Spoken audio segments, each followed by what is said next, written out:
नाम तो आपने सुना ही होगा, भावचंद तिलगाम खोटई कला वाले।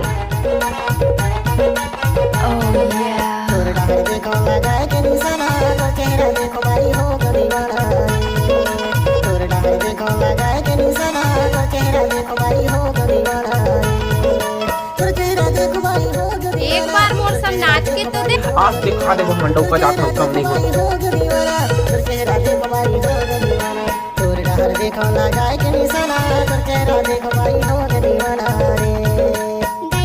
गजब आइटम है रे।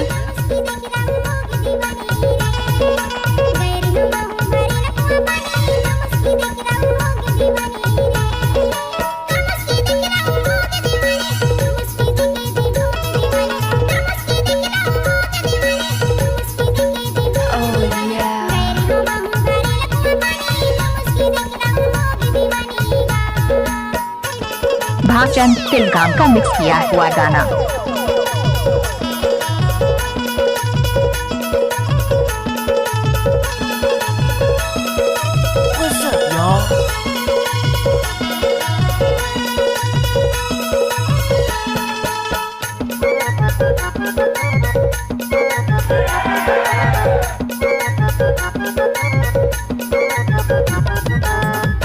माथे के बिंदिया हमको मिठास समाने में दम नहीं। कान के झुमका तुर बिजली कसलप के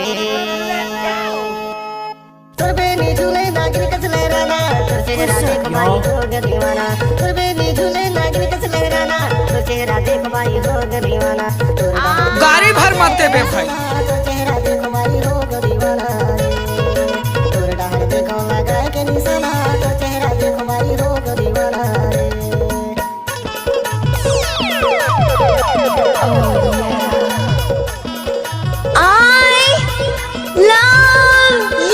भावचंद जी प्यार करना चाहती हूँ।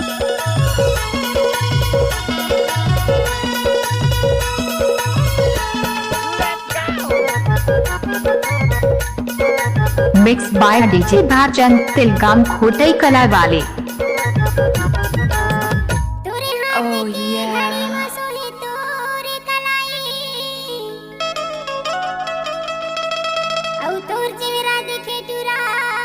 जैसे दूध मलाई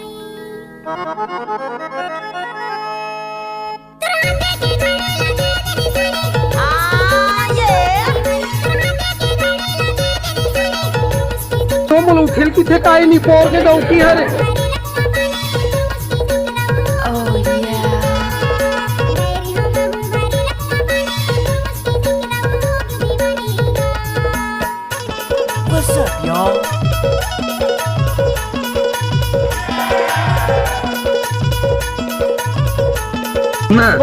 बोलना I love you। भागरे कुकुर शर्म नहीं आगे चला।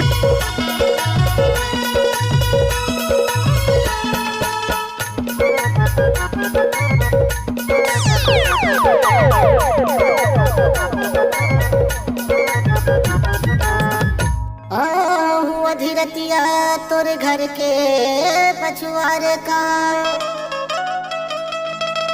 देखे झन कोनो बैरी उघार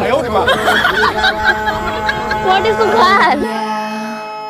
बाहर निकल बे सुरकल दावत गाना तुर चेहरा देख भाई हो गदीवाना बाहर निकल बे सुरकल दावत गाना तुर चेहरा देख भाई हो गदीवाना तोर डाहर देखो लगा के निशाना तुर चेहरा देख भाई हो गदीवाना तोर डाहर देखो लगा के निशाना तुर चेहरा जब जब सूरज चांद रहेगा तब तक भावचंद तिलगाम का नाम रहेगा।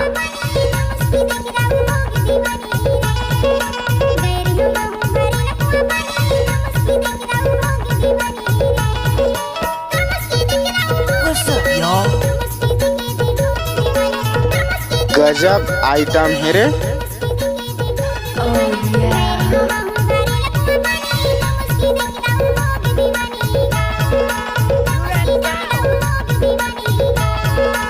मिक्स बाय डीजे भावचंद तिलगाम खोटई कला वाले।